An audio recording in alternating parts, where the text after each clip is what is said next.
सावित्री और गीता दोनों अलग अलग समूह से जुड़ी है। ये दोनों परिवार की ज़रूरतों के लिए अपने अपने समूह से लोन लेती है। दोनों लोन की किस्त चुकाने के लिए समूह मीटिंग में जाती है। सावित्री की मीटिंग चौपाल पर होती है और गीता की मीटिंग घर के अंदर। गीता घर के अंदर जाती है जहाँ 5-6 महिलाएं और एक सर आपस में लेन देन की बातें कर रहे होते हैं। सर गीता को देखते ही सुनाना शुरू कर देते हैं। गीता भाई, मीटिंग का समय देखो। तुम जैसे लोगों के लिए यहीं बैठा रहूंगा क्या?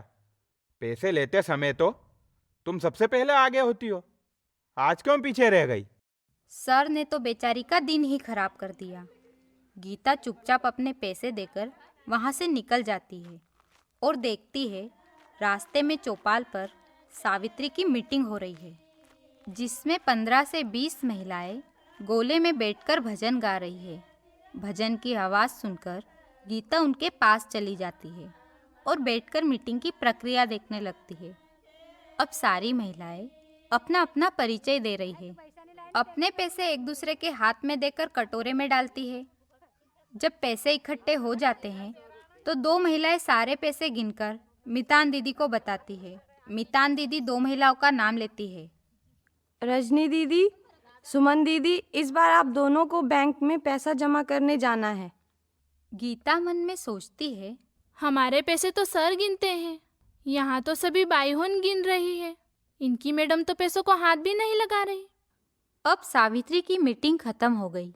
दोनों बातचीत करते हुए घर की ओर चल देती है।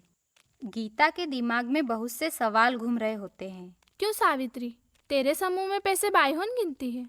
हाँ, हमारे समूह में मीटिंग लेने वाले पैसों को हाथ नहीं लगाते। और वो दो बाईहोन पैसे किसके खाते में जमा करेगी जो सारे पैसे लेकर गई?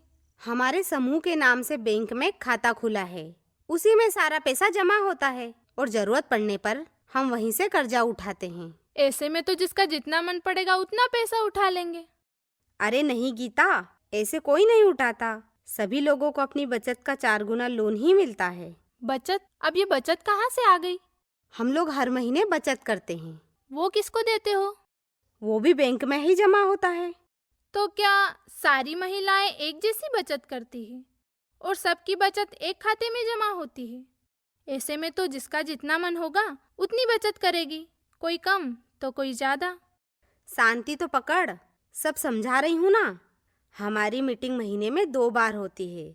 हर 15 दिन में हम बचत की तय राशि जमा करते हैं और ये भी हम सब महिलाएं मिलकर ही तय करती है कि कितनी बचत जमा करनी है। किसी के पास ज़्यादा पैसे है तो ज़्यादा भी कर सकती है। पैसा तो अपने खाते में ही जमा होता है। तुझे जुड़ना है? नहीं, बस पूछ रही हूँ। मेरा तो वो कंपनी वाला समूह चलता है ना। तुम सब जो पैसा जमा करती हो उस समूह खाते का पैसा कहाँ जाता है? अरे गीता, सुबह तो बताया था कि हम उसी में से कर्जा लेते हैं। पर क्या तुम्हारे समूह में इतना पैसा इकट्ठा हो जाता है कि तुम सब लोन ले सको? किसी को ज्यादा लोन की जरूरत पड़ी तो? हमारा समूह सरकारी बैंक से जुड़ा है। समूह का रिकॉर्ड देखकर बैंक 12% के हिसाब से लोन देता है और समूह से हम 18% के हिसाब से लोन लेते हैं, घटते क्रम पर। घटते क्रम मतलब?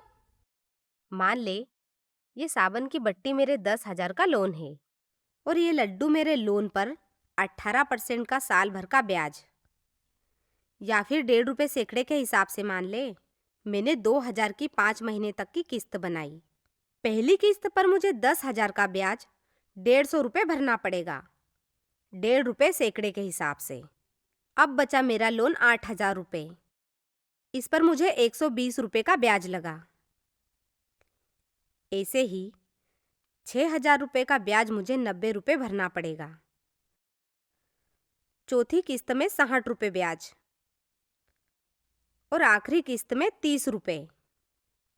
ऐसे मेरा ब्याज घटता गया। अगर हम कंपनी से भी 10,000 का लोन उठाए 18% के हिसाब से, उसकी भी 2,000 की 5 किस्त बनाते हैं। कंपनी की पहली किस्त में जो 150 रुपये ब्याज आया, उतना ही ब्याज आखिरी किस्त तक लगा। कंपनी का पूरा टोटल ब्याज जोड़ने पर 750 रुपये हो रहा है और समूह का पूरा टोटल ब्याज 480 रुपये। हाँ, पर वो बैंक से 12% लेते हैं और तुमको 18% देकर वो लोग तो कमा रहे हैं ना।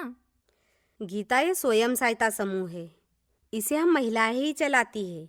कमा वो नहीं रहे, हमारा समूह कमा रहा है। हाँ, तो ये सब पैसा जा कहाँ रहा है? गीता, समूह चलाने में भी तो खर्चा लगता है। सदस्यों की बचत पर हम 6% के हिसाब से ब्याज देते हैं। जिस सदस्य की बचत लिमिट से ज़्यादा हो जाती है उसकी एफडी पर भी 10% का ब्याज देते हैं। और समूह में लिखा पढ़ी करने के लिए रजिस्टर, सील, ऑडिट फीस और जो भी सदस्य पैसे जमा करने जाते हैं उनका किराया। और हाँ, हमारे मीतान दीदी और भैया जो समूह का लेखा जोखा करते हैं, उनकी तनख्वाह के लिए हम अपने समूह की साल भर की कमाई के हिसाब से हर 6 महीने में एक तय राशि समिति में जमा करते हैं। समिति? हमारे 200-250 समूहों से मिलकर एक समिति बनी है।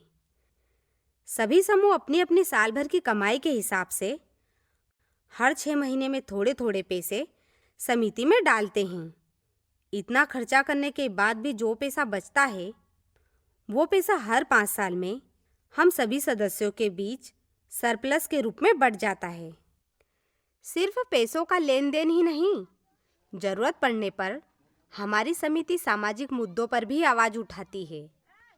तुझे पता है, पास के गांव केसर पाटी में अभी जो बिजली आई है ना, वो काम भी हमारी समिति के समूह की महिलाओं ने आगे बात रखकर करवाया है।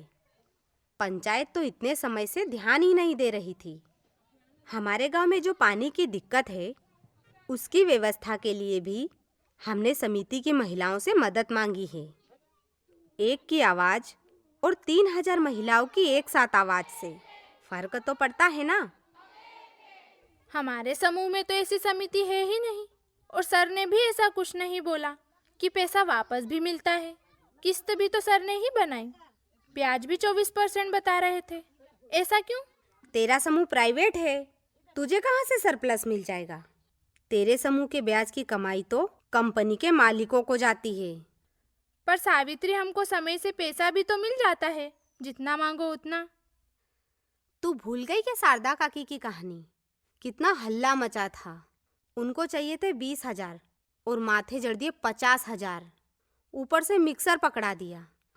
उसके पैसे मार लिए वो अलग। काका बहुत बीमार नहीं पड़ गए थे? ऐसी कड़की में वो 1-2 किस्त नहीं भर पाई थी तो बेचारी की नई टीवी उठा के ले गए थे ना वो कंपनी वाले सर। बेन, उनको तो बस पैसा चाहिए। भले तुम कल मरते हो तो आज मर जाओ। सावित्री बहन, अब मैं तो उसमें जुड़ गई, क्या करूं? अब गीता को निर्णय लेने की जरूरत है। उसे किस समूह में जुड़ना चाहिए?